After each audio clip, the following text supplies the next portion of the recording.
Good afternoon. I'm John Fortier. I'm the Director of Governmental Studies at the Bipartisan Policy Center.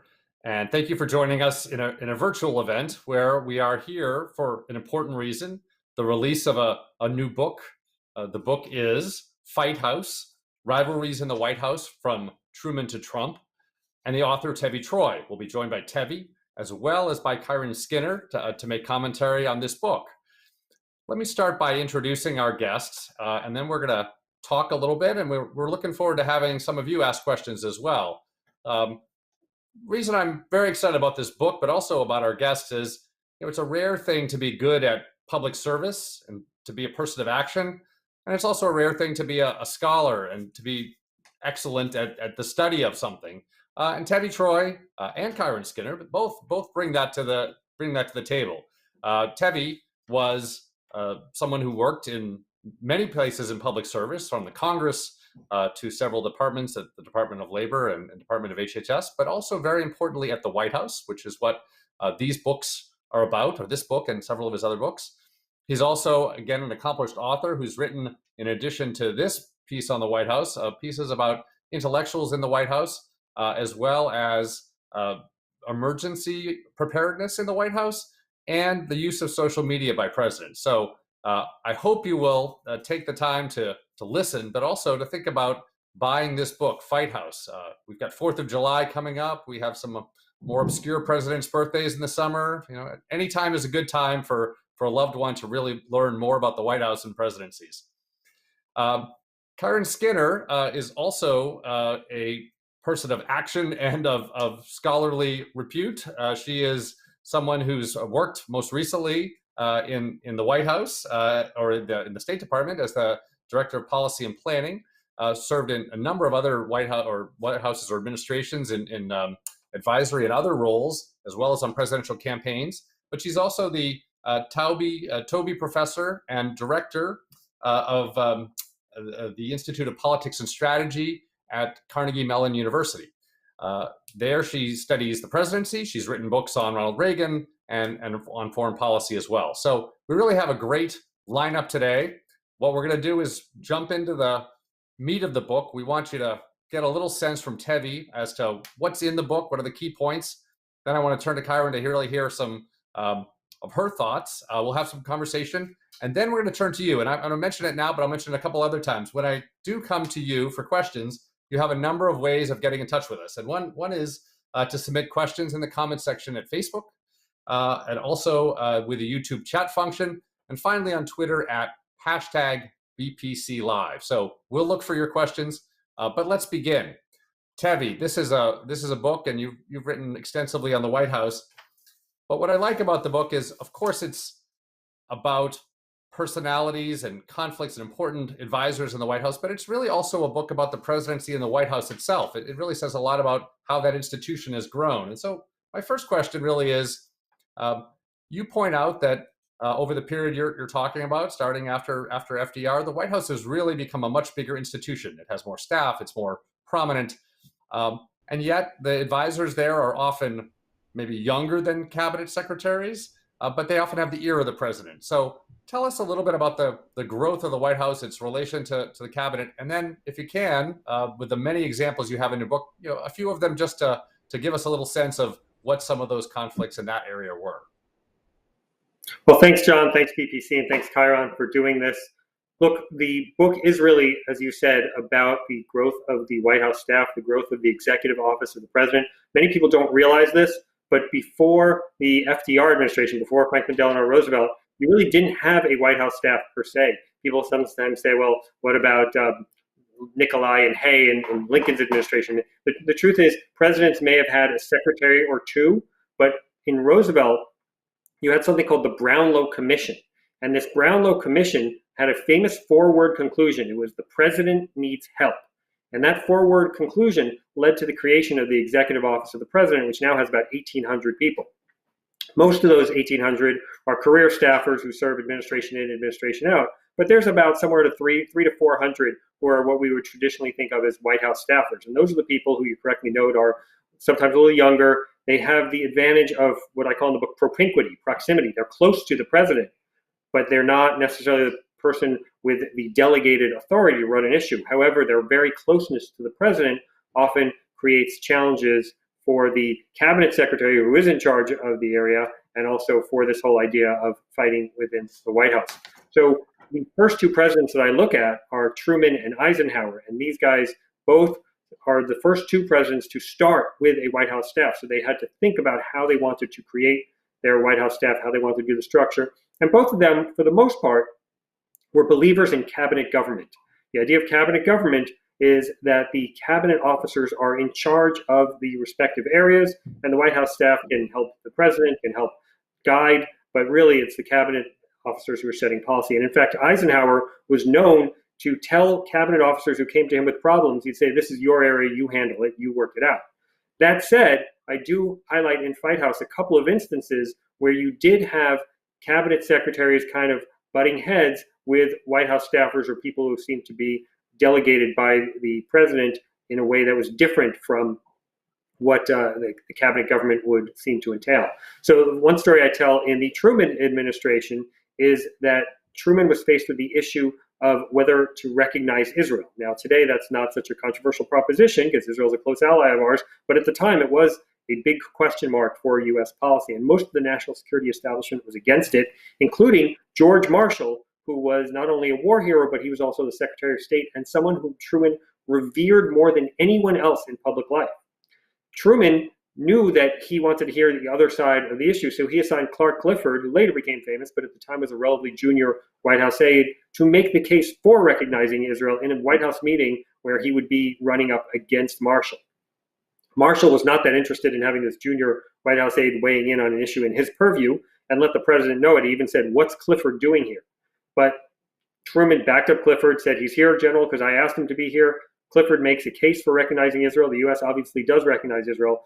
But Marshall was so angry that he lost this argument that he never again spoke to Clifford or uttered his name for the rest of his life.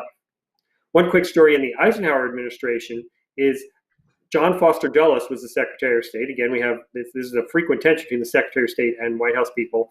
And Eisenhower decided to bring in Harold Stassen, the former Minnesota governor, to be negotiator on arms deals, specifically with the Soviets. And the New York Times had a laudatory editorial about Stassen when he came on board and called him the Secretary of Peace. Well, this really irked Foster Dulles, who said, "What does that make me, the Secretary for War?"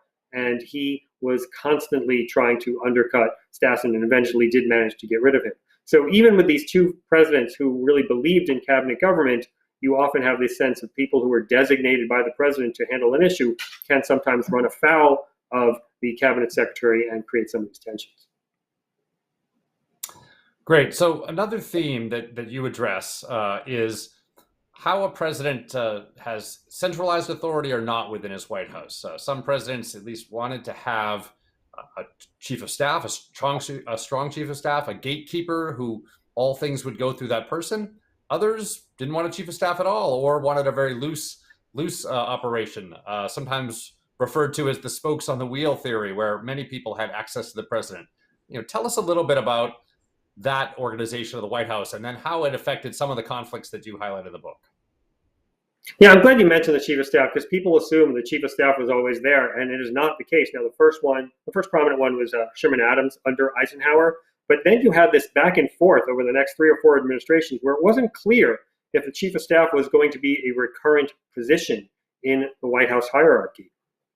After Eisenhower, you had Kennedy, who did what you exactly said, the spokes on the wheel, did not have a chief of staff. Johnson followed him, also didn't have a chief of staff. And then Nixon has very prominently H.R. Haldeman as chief of staff, who is a very kind of imperious fellow.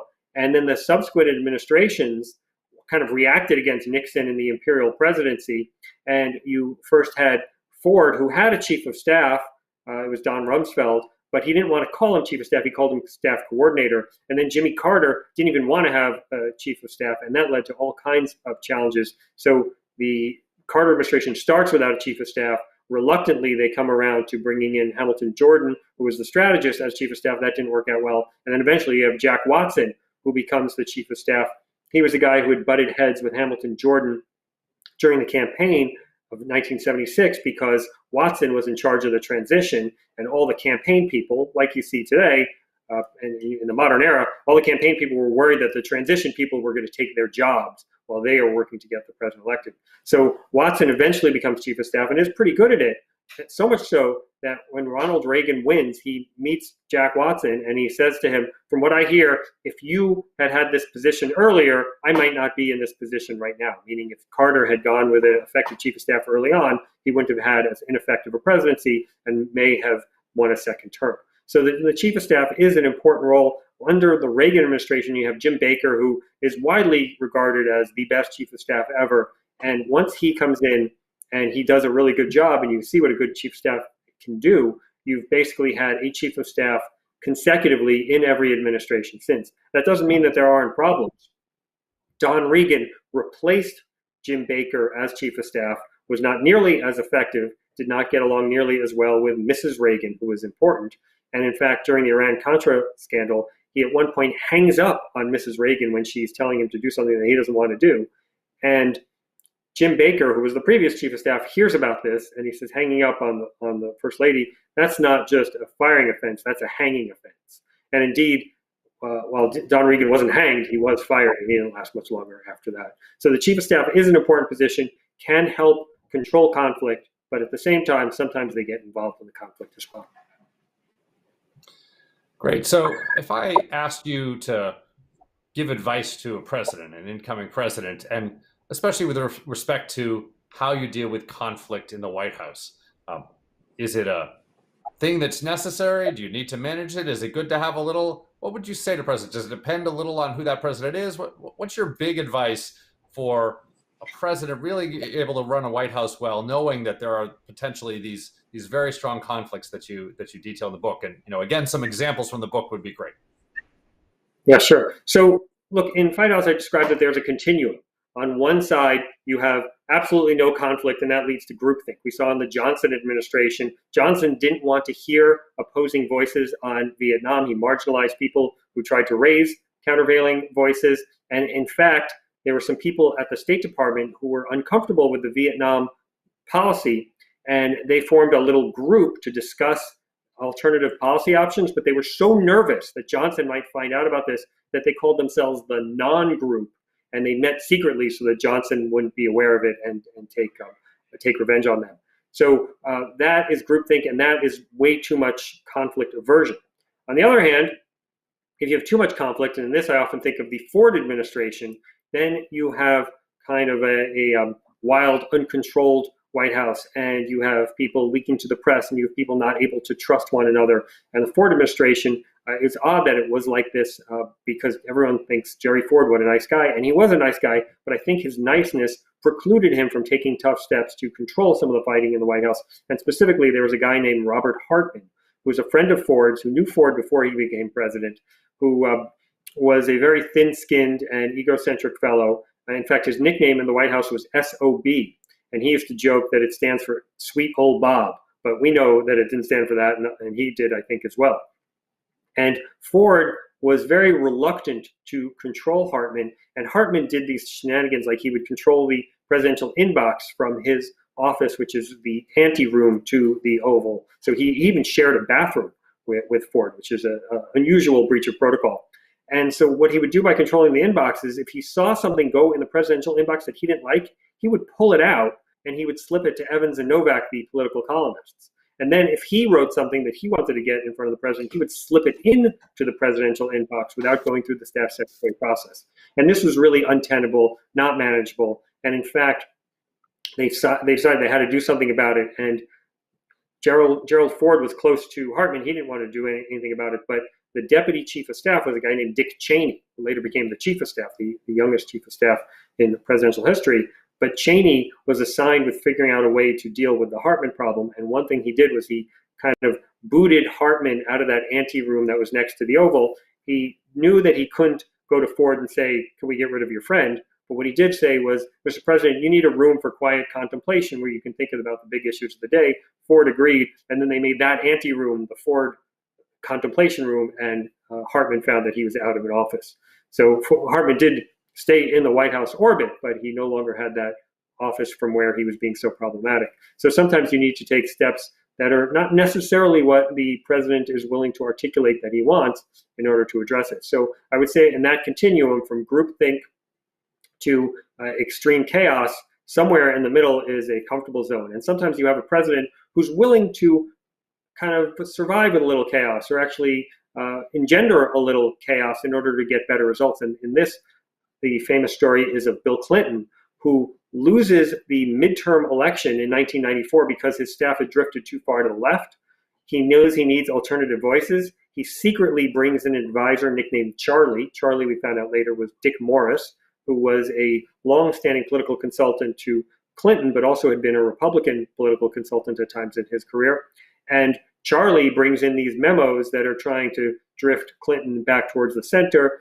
Clinton's aides don't like it. They eventually find out who Charlie's Dick Morris. They leak it to the press. They leak to the New Yorker that Dick Morris is advising the president.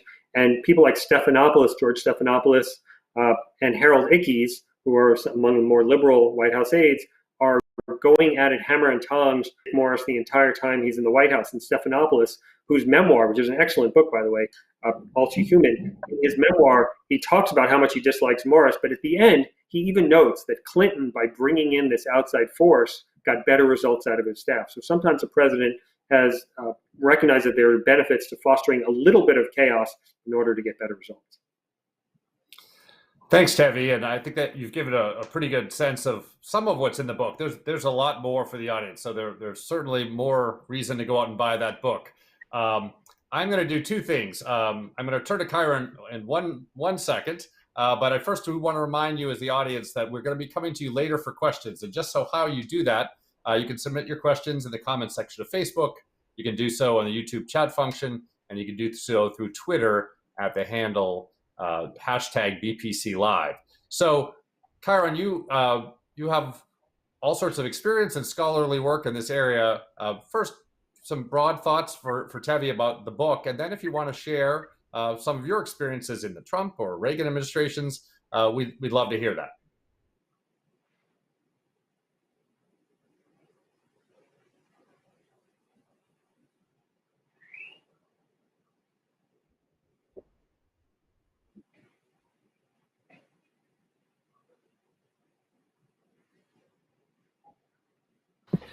Sorry about that. I'm here. First of all, I'd like to thank you all at the Bipartisan Center for doing this book event and for the work that you do across the political divide to bring us together to talk about big policy issues. And Tevi's book, to me, is just a great demonstration of what you stand for and believe in. He's looking at Democrats and Republicans in the White House, how they interact in a scholarly way, not making judgments along ideological lines. That being said, I would like to ask Tevi about his and comment on the model that he sets up for his analysis. He talks about three big factors that govern his work as he looked at the White House.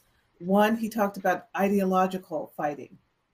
He was interested also, second, in administrative and decision-making process. And then finally, he talked about just, the broader category of infighting. I'm interested, Tevi, if you can take a higher altitude look and say, which variable do you think has the best outcome for public policy in the White House? I'd like to start there. I think that's a fascinating way of looking and framing what goes on in the White House. Relatedly, I'm interested, since you mentioned Evans and Novak, many of us are old enough to remember those amazing columns, and we waited for what they were going to say next and for their scoop. But what you think about the role of leaking and leakers in the public policy process? Do they do something that's important for outcomes? Or are they just a nuisance, and do they corrupt and corrode and destroy the democratic process? Those are two big areas I'd like to have a conversation about. That's great. Thank you for your careful read, Kyron, and for your scholarship, which I've enjoyed over the years. So I think you correctly note that I have 3 levers in the book that presidents have in their purview to address conflict. Number 1 is ideological comedy. If you have a team, in comedy, MIT, not MED, comedy, if you have a team that gets along ideologically, you are going to see less fighting because they generally agree on ideological lines. Number 2 is process. If you have a process whereby people can get their voices heard and have their thoughts expressed to the president, even if they don't win at the end of the day, if they had a fair process, they're more likely to lock arms at the end of the discussion and say, okay, the president decided, I had my chance, and we're going to accept this as the president's policy judgment. And then the third is presidential tolerance. If a president is willing to see more infighting, if the president is tolerant of infighting, then you're going to have more of it. And if a president, in contrast, is saying, I don't want to see it, and a famous example of this is Obama. He had the famous no drama Obama. He made it clear that he did not want to see infighting in the White House. And there's a great story I have in the book of Alyssa Mastromonaco, who didn't like something that was written about her in the press, which is going to get to your second point, Karan. And she wrote a blistering email to many of the White House staff complaining about the way she was treated, and she thought that somebody leaked on her. And Obama calls her into the Oval Office, which isn't that unusual because she's deputy chief of staff, so that kind of person interacts regularly with the president. But she doesn't know why. And he says to her, that was quite an email you sent. And she was shocked that the president even bothered knowing about emails she was sending. But it sent a very clear signal. I don't want to see this kind of shenanigans. I don't want to see this kind of stuff going on in the White House. So those 3 are the levers that a president has to control if they so desire. Now, in terms of which one has the best policy result, I think it's hard to say. I think ideological alignment is helpful because then you know where the president wants to go with them. Reagan, for example, Peggy Noonan said that even though there was fighting in the Reagan White House, the idea of Reagan ruled. I thought it was a great phrase. The idea of Reagan ruled, meaning that people knew generally where Reagan wanted to go. And so even though people might have fought over titles or stature, the fact of where they were going in a general policy direction was relatively clear. I think the process one is extremely important. The administration for which I worked was the George W. Bush administration, and process was extremely important, and woe betide anybody who committed what was known as a process foul. That was somebody who went around the process or circumvented the process. So I think process is important. But then presidential tolerance also sets a tone. So I think if you force me to rank them, I would put the process first, but I think all 3 are important. Now, with respect to your second question about the press, look, I think the press plays an important role. I think we need to have a press that lets us know what's going on. And I think we know more about fighting in the White House today than we did in previous eras in part because of the press. And you, Karen, you correctly mentioned Evans and Novak. With each fight that I looked at in the book in Fight House, I went and looked up to see if Evans and Novak wrote any columns on that particular fight, and they invariably did, and they were a great source for me in addition to all the other scholarly work I was doing on the book. So I thought they were very helpful. And indeed, the publisher of this book is a guy named Alex Novak, who heads Regnery History. And I think he liked the fact that I was looking at his father's columns, and in fact, he wrote the preface to the book. So I think the press plays an important role, but I think that there are people who take advantage of the press, and they will leak against their colleagues, and they may lose a policy fight, especially if there's a poor process, and then they'll leak to the press, well, the president decided to do policy X, but I was in favor of policy Y, which would work out much better.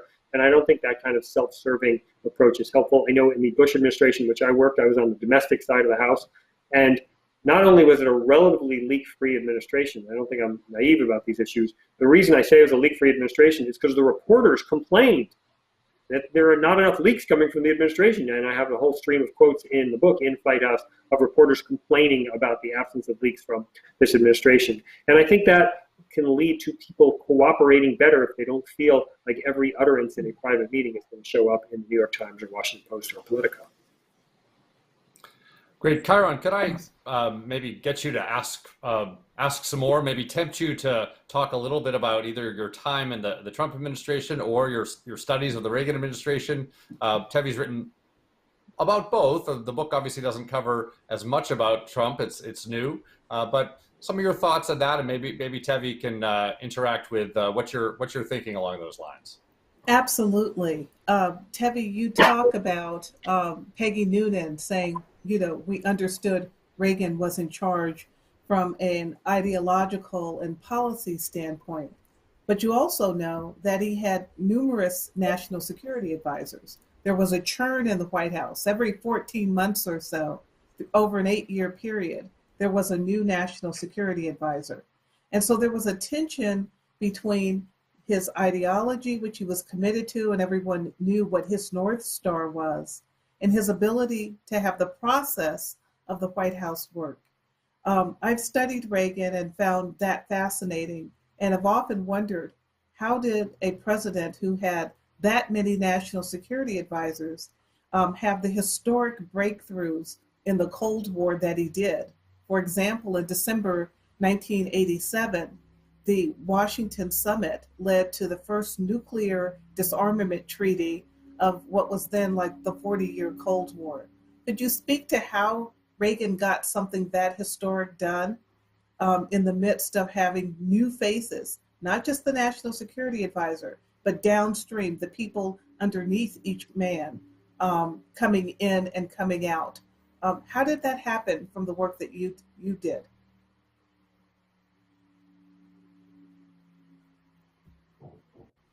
National security advisor position, there was relative stability at the Secretary of State position, right? After Haig goes early on in the process, and I have a wonderful story in the book about Haig because Jim Baker, who was the chief of staff, and Mike Deaver, who was the deputy chief of staff, didn't like Haig, and they tried to keep him off motorcades and off of Air Force One and out of the hotel the president was staying in. And Haig said, "What am I, a leper?" And he complained about the gorillas in the White House.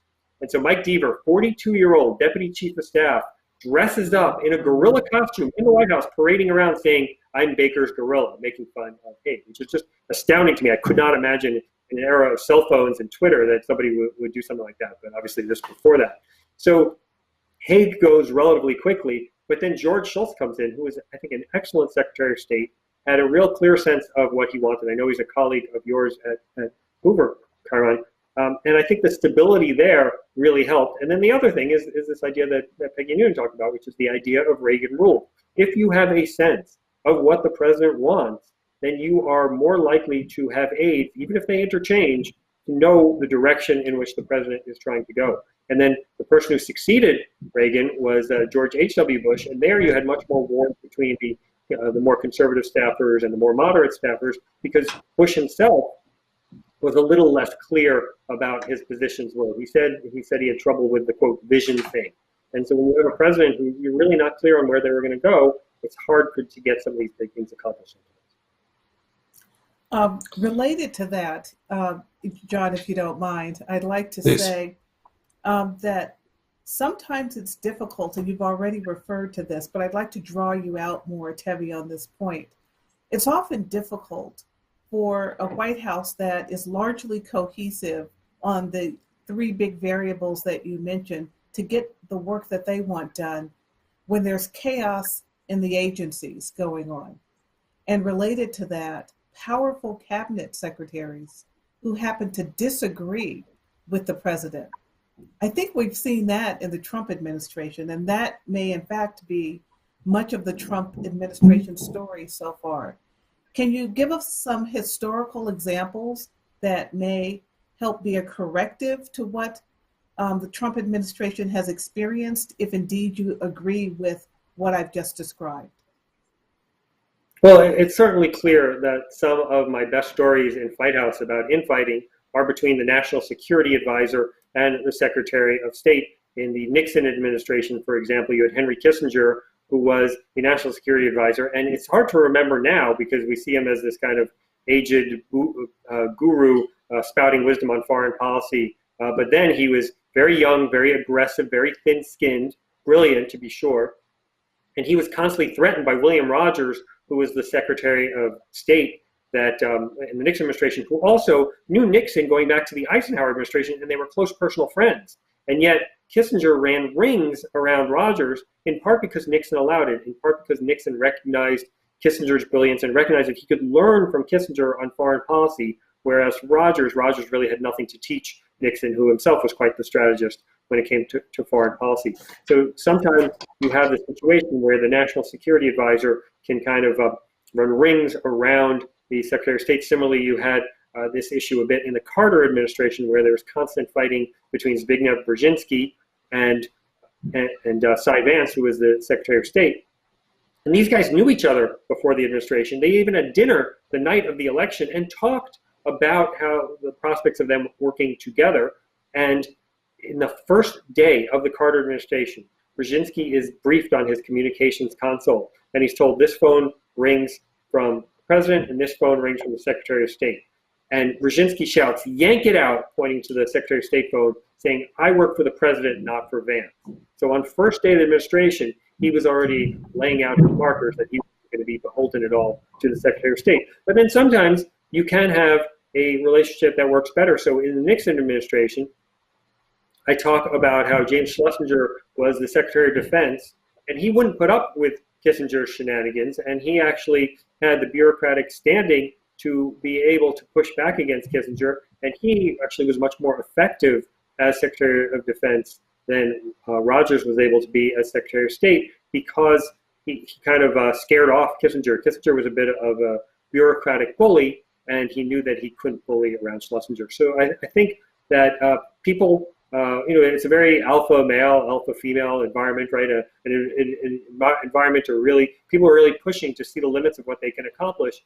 And if you can stand your ground and not necessarily be a jerk about it, but you can show that you bring value to the process and you're not going to be cowed by someone else's shenanigans, then you can probably go far in the process. So that would be my advice. Great. Well, I think we want to go to your audience questions. I'm going to remind you again, in case some more are coming in, that you can submit them in the comments section of Facebook. You can use the YouTube chat function, or you can use at Twitter with hashtag BPC Live. So we have a number of questions in already, and I'm going to start with one from EJ Fagan.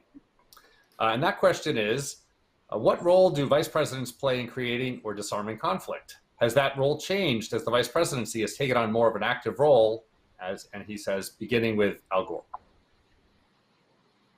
Great. Well, EJ, thank you for the question, and thank you for your excellent baseball podcast, which I listen to regularly. The vice president does play an important role, but he doesn't necessarily have to play an important role, because the vice president really acts in some ways at the pleasure of the president. He gets, in some ways, as much power as the president grants him. And we have this very interesting circumstance in the LBJ and JFK administration. So Lyndon Johnson is the vice president under John F. Kennedy. The attorney general is famously Kennedy's brother, Robert F. Kennedy, who hates Johnson and hated him from the days when they were both in the Senate, Kennedy as a staffer and Johnson as a senator. And Robert F. Kennedy is constantly trying to demean Lyndon Johnson and weaken his role. And Robert F. Kennedy was the most powerful person outside the president in the Kennedy administration for those first 1,000 days. But then you have this terrible, tragic circumstance where Kennedy is assassinated, and suddenly the vice president is elevated to the presidency, and now RFK, Robert F. Kennedy, is working for a president who hates him. And in fact, there's a big screaming fight that they have in the Oval Office shortly after Johnson is inaugurated, right after the first cabinet meeting, and they don't talk for 2 months after that, which is not completely unusual. I'm sure everybody in the audience has people they haven't talked to in 2 months in this weird coronavirus period. But think about it. RFK was the sitting attorney general in a period where he's not talking to the president for 2 months. Now that is unusual. So sometimes you have a president giving certain powers to a vice president that they may have in one administration and they don't in another. And it's interesting in the book, I also point out that Hubert Humphrey was LBJ's vice president, and you'd think that LBJ might have learned from the experience he had to maybe be nicer and more inclusive of his vice president, Hubert Humphrey. And in fact, the opposite was the case. He was as belittling of Humphrey as the Kennedy people were of Johnson. I guess it was his measure of revenge. Then in later years, as EJ correctly points out, the vice presidents have become more powerful. And if you look at my chapter on the Bush 43 administration, obviously Dick Cheney, who I'd mentioned earlier in the Ford administration when he was deputy chief of staff and then chief of staff, he is very involved in the clash of the titans between Secretary Rice, first National Security Advisor, then Secretary Rice, and then you have Colin Powell at State Department, and you have Don Rumsfeld at Defense, and Cheney as vice president. And I mentioned earlier that the Bush domestic team got along pretty well and was relatively leak-free. The Bush foreign policy team was rife with leaks and with infighting. And so and the vice president was an important part of that. So I think that the vice president, I've not really seen, in relating to EJ's question, a serious situation where the vice president was able to tamp down conflict, but I think the vice presidents sometimes are involved ramping up conflict. Great. We have a lot of questions coming in, so I'll try to get through as many as we can. Maybe we can keep it short so we can get to more of them. Also, I'm going to invite Kyron to weigh in. If you after Tevi answers a question, have something to say, we're happy to have you share your wisdom as well. So I have another question here from Gabby G, which is which White House had the biggest fights that actually impacted its execution of policy? Yeah, I like to go with the Ford administration on that, and the Ford administration was really paralyzed by the infighting. I mentioned some of the instances with Robert Hartman, but you had presidential addresses, including States of the Union, that would not get resolved because of some of the infighting. And there's one instance where it was the night before the State of the Union, and Ford is yelling at his staff because they still haven't resolved all the conflicts in the State of the Union. There's also a great story I have in the book with Robert Hartman where they were thinking of ways to celebrate the bicentennial because Ford was president in 1976. And Hartman is afraid that the other staffers are working against him. And so they get a bunch of ideas from the outside world by various intellectuals, including Irving Kristol, for example, James P. Wilson, those kind of people. And Hartman afraid of what the other staffers will pick. So he comes up with some kind of code so that you don't know the name of the individual person who made the recommendation. And he would ask people, do you like person A or person B or person C? But then in these pre-computer era, Hartman loses the code. So he tricks himself and he ends up not knowing whose paper belonged to which scholar. So sometimes these things can not only paralyze you because you're fighting with others, but sometimes the tactics you use to protect yourself can rebound against yourself. I actually would like to jump in with a question before, John, you move on. And this is a little bit of a different question, but it relates to the issue of leaking. When you think of Evans and Novak, they were the high watermark of responsible journalism. But in this era, we have technology and social media where many people are weighing in who have limited, if any, journalistic background. But we have also government officials going to these various individuals and leaking important information. What do you think about that, Tevi? You're seeing it, especially in the Trump administration, where there's an attempt to really smear and destroy people who are serving honorably. And it's leading to a lot of churn and turnover. Yeah, it's a good question about leaking. What I found in the book is that there's a constant race of technologies. So as the technologies improve for leaking, so do the technologies improve for chasing down the leaks. And in the Johnson administration, for example, Lyndon Johnson asked the White House operators to report to him on who White House staffers were calling so that he could try and identify leakers. Similarly, he asked the White House motor pool to report to him on where White House staffers were being taken by the Army drivers who drive around White House staffers. So presidents are always trying to get a handle on leaks. In fact, in the Nixon administration, the famous plumbers unit that led to Watergate and Nixon's eventual resignation, the reason they were called the plumbers is because they were designed to stop leaks.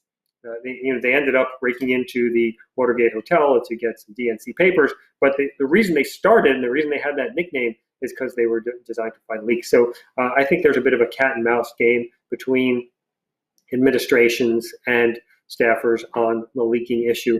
And I think that there's always going to be technologies for leaking. There's always going to be technologies for identifying who the leakers are. And I really think that the best way to address it is to have the president set a standard and make it clear that he doesn't tolerate certain type of behavior and bring in people who are willing to not be leaking against one another. Now that said, I don't want to suggest that all leaking is evil, because sometimes a president or an administration will put out a trial balloon. They will talk about a certain policy that they're thinking of or a personnel person that they're thinking of. A leak isn't necessarily designed to destroy. Sometimes it's designed to get a policy some sunshine and air so that you can assess whether the policy would be treated well or reacted to well by the American people and the political classes in Washington. So again, the word leak has these negative connotations, and in many cases it is negative, but it's not always negative.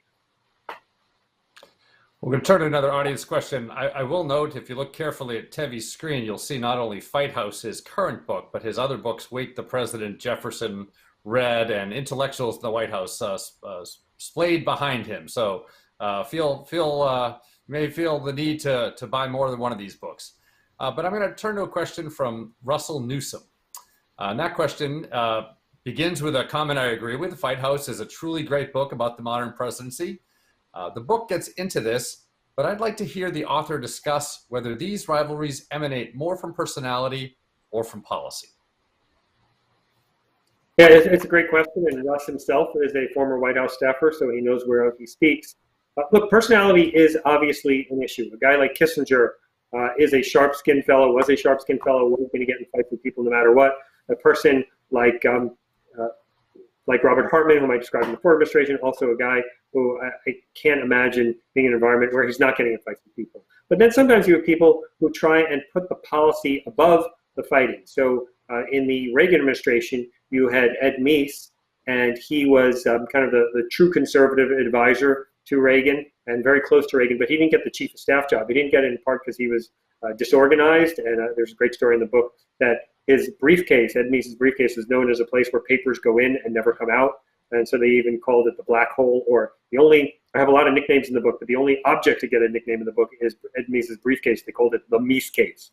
But Ed Meese was fighting in a way with James Baker, but he also unilaterally stepped out of the fighting in that he said, I'm not going to leak, because leaking against Baker would not only hurt Baker potentially, but also hurt the president. So sometimes people have kind of a higher sense of what they're trying to accomplish from a policy perspective, and they say, I'm going to not necessarily leak to advance myself, but I will do what I can to kind of help the administration by being silent or unilaterally disarming. So I think personality really drives it. You can't have these conflicts without personality that's right for it. But then on the policy side, if you have strong disagreement about the policy or the policy direction, you are going to see fighting. So personality is a constant, whereas policy is a variable.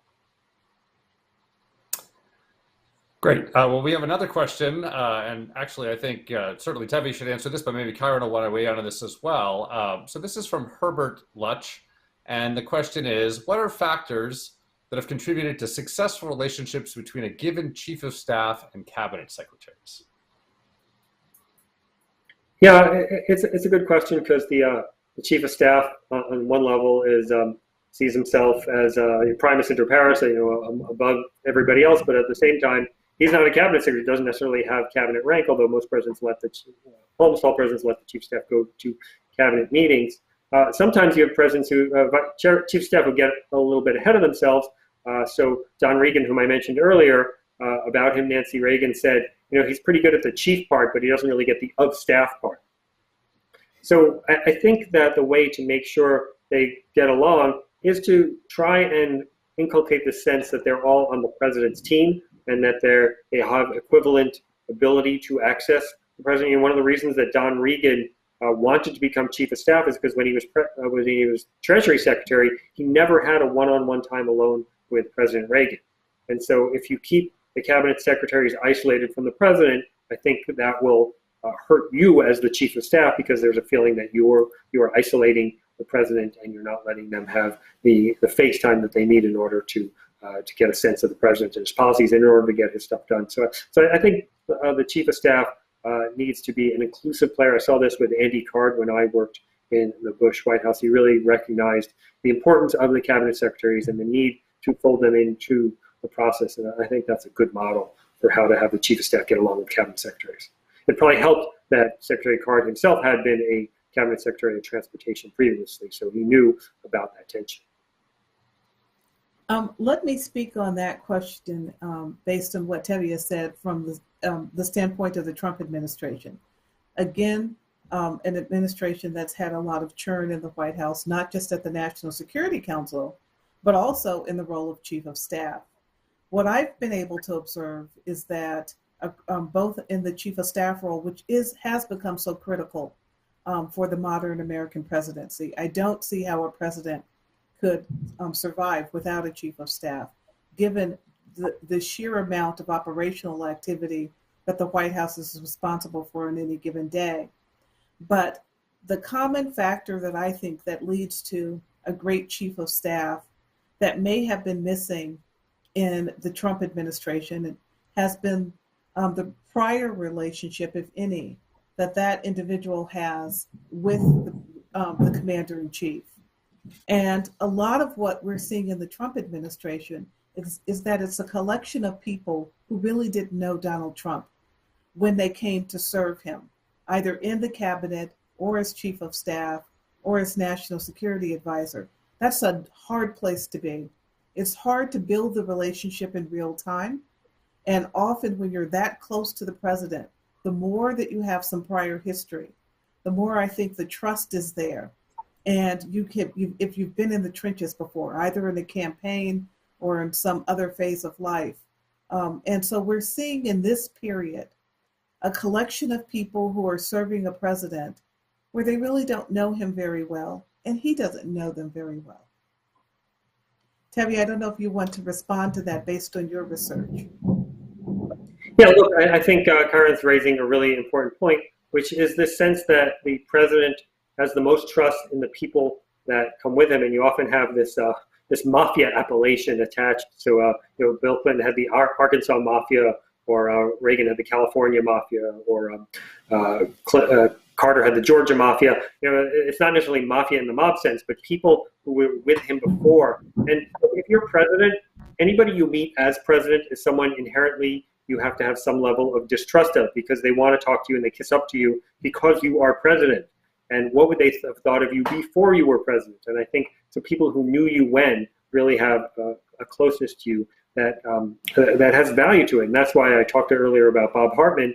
He was close to Ford before Ford was not only president, but before Ford was vice president. And the honesty that comes inherent in that relationship, I think, is extremely important for the level of trust a president can put in that person. Okay, I'm going to remind the audience we still have a little more time, and so if you would like to submit a question, you can do so in the comment section of Facebook. You can do so on the YouTube chat function or on Twitter at #BPC Live. I have another question here coming from Peter Angood, and that is, proper structure and process usually provide the outcomes desired. When a president does not care about either, what are the alternatives for better outcomes? Yeah, well, look, as I said earlier, process and structure are extremely important. So it's hard to beat that. If you don't have the process, you don't have the structure, you're going to have some problematic outcomes. That said, if you have a clear direction, you can overcome some process problems potentially by everybody knowing where you're trying to go. The question is, if you don't have a good process and you don't have clarity of direction, that's really what can lead to chaos. And I think that's when you start to see problems. So I think it's a really good question, but it's boring. Process is boring and dull, but it's incredibly important for getting things done. And it's not a partisan thing. The White House policy process is a honored, tried and true tradition that goes from administration to administration. It's perfectly in line with the theme and the theory of the Bipartisan Policy Center, that there are certain structures of government that we should maintain and adhere to regardless of the ideology or the partisan nature of the administration that is in power. So let me just, and it's not the most exciting thing, but let me say go process. Can I follow up with maybe get you to talk a little bit more about the Reagan administration? Again, maybe Karen wants to also weigh in on this. Reagan administration famously had a triumvirate, 3 people at the top. And as described, it seemed like it could have been very chaotic. It wasn't necessarily something you would recommend, just that model on paper, to other presidents. But there was a way in which it sort of settled in and was successful, even though there was a lot of conflict. So maybe you could say a little bit more about the Reagan triumvirate, that process, which may not have been operated the way it looked like on paper. Yeah, well, I think the reason the Reagan Triumvirate worked, and so people know, it's Jim Baker as chief of staff, and then you have Ed Meese as counselor to the president, and then Mike Deaver as deputy chief of staff. And the three of them worked really well together because each of them had specific roles to play. Jim Baker as chief of staff was the operator. He made the White House trains run on time. And in this famous piece of paper that I talk about in the book that divvied up the roles in the White House between Meese and Baker, Baker took all of the kind of logistical pieces that sounded less sexy, but actually helped him run the White House effectively. Meese was the kind of keeper of the ideological flame. He was the outreach to the conservative groups, which was so important in the Reagan administration. And he tried to make sure that they didn't go off the rails ideologically, even though Baker was more moderate than Meese, and Deaver didn't really care about ideology at all. Deaver was more an image guy, and the Reagan image was so important. And Deaver was really good at making Reagan look good.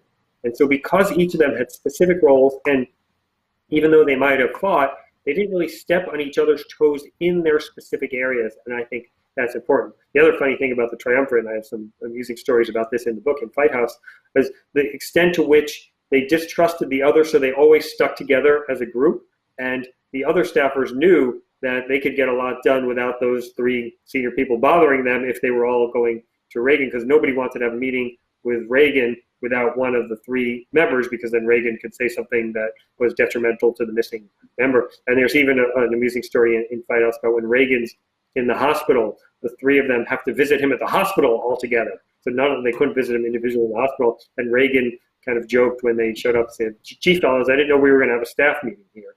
So I think that was one of the instances in which a tension-filled triumvirate was able to work, in part because of Reagan's management style. He gave people a little bit of slack, and because of Reagan's clear ideological guidance, but also because the three of them each had their specific roles to play. I could add to that it wasn't clear coming into the White House that these three men would emerge as the ones that could really work together and help organize the president. But what made the critical difference in the first couple of months of the administration was the fact that Reagan was shot and how they performed during that presidential crisis. Remember, Al Haig ended up being outside of the community surrounding the president because of his performance, especially before the press when he said, "I'm in charge." But these men comported themselves in a way that got reported back to the president, that they were respectful and dignified and collaborative. And I think that presidential crisis also helped the framework of the administration. And it also made George H.W. Bush a trusted aide in a way that I think may not have happened with the speed that it did. But on the other side, even with them in place, it couldn't stop the chaos around the National Security Council, which ultimately got us the Iran-Contra Scandal, which almost toppled the Reagan presidency. I think that, sometimes leaders are great with a vision, and that was Reagan. But even Nancy Reagan said that her husband was no manager. And you really need the president to have both, I think, the ideological or policy direction with some ability, not complete ability, but some serious ability to manage. Reagan was better at one than the other. Yeah, I think that's excellent. Those are excellent points. And that initial crisis of Reagan being shot was very interesting and informative. You mentioned George H.W. Bush. And one of the things that George H.W. Bush did was he was effectively acting president, but he refused to have his helicopter land on the White House lawn during that period. And I thought that was an important symbolic step, so that Reagan was briefed later. He saw that Bush wasn't trying to accrete power to himself in the circumstance. And then also some other people maybe didn't acquit themselves so well. David Gergen was in the Situation Room and kept excusing himself from the Situation Room. Unclear why, but Richard Allen, who was the National Security Advisor, didn't trust Gergen and thought he would kept going out, leave the room to leak to the press, and that's why he had the name Professor Leaky. So we're coming to the end of our hour, and so maybe I can ask Chiron if you have a last thought that you want to put on the table about the book, and then I'm going to ask Tevi to close it out with a final summation of whatever else hasn't been said. What I like about the book in particular is that it fills a void in presidential history. We often think of infighting in the context of just scandal after scandal, and we read these books looking for some, information about a particular person that we didn't know. But that's not what Tevi did. He took it seriously as an intellectual exercise. And as I've said to him the other day, this is a book I will use with my students as I teach American politics. It really helps us understand the American form of government and what in the Federalist Papers they were concerned about and what they were predicting. Much of it occurs on the pages of Tevi's book. We always have to worry about factionalism. We always have to worry about even particular individuals who can corrupt the process. But Tevi's book gives us hope, because even though we have to worry about the potential to destroy the democratic process, somehow in the American system of government, we keep recovering, we keep course correcting, and get really big policy outcomes. Remember, over the time that Tevi writes, the United States is the predominant power on earth and has, for each president, increasing amounts of responsibility for the globe and for domestic policy as more people push for rights, from racial rights to gender to disabilities. That's a lot to do in a relatively small White House with a relatively small staff. And despite the leaking and despite the infighting and the ideological battles and varying levels of presidential tolerance for all of this, we still get the outcomes that make us the world's most fully functioning multi-ethnic democracy. Thank you, Tevi, for this important work. Thank you, Tevi, Chiron. your final thoughts. Yeah, thank you, Chiron, for participating in this and also for your kind words. I so admire your scholarship and your service to this great nation. And I really think that you captured what I'm trying to get at in this book, In Fight House, because these people are human, right? I mean, you may look at if you're a Democrat, the Republican administration, say, I don't like them, or the Republican, you look at the Democrat administration, I don't like them. But these are human, and they've got families, and they've got spouses, and they've got challenges, and they've got career concerns, and they worry what's going to happen after the administration. And I was really trying to capture the human element in this book, because you have so many instances where people, you think of them as this all-powerful person you read about in the New York Times or the Washington Post, but these are actual real people with real lives. And there's just a great, great story I want to mention from the book. In the Reagan campaign in 1980, there was a lot of tumult in this campaign. There was a guy named John Sears, who was the campaign manager, who was systematically going after the Californians and getting rid of them. And I talk in the book about a confrontation at Ronald Reagan's house that led to Mike Deaver being accused of financial improprieties. Mike Deaver was someone very, very close to the Reagans. In fact, Jim Baker said to him, I'm able to go to the bedroom to brief the Reagans, but he's allowed to go into the bathroom with them. So, I mean, that just showed you how close Mike Deaver was. And Deaver, when he's accused of these improprieties, he gets indignant and he storms out of the house. And he says, if you don't want me, I quit. He runs out of the house. And then the next minute, he sheepishly walks back into the house and says, in these pre-Uber days, I forgot that my wife dropped me off here, so I don't have a car. Can I borrow Nancy's station wagon to get back into the city?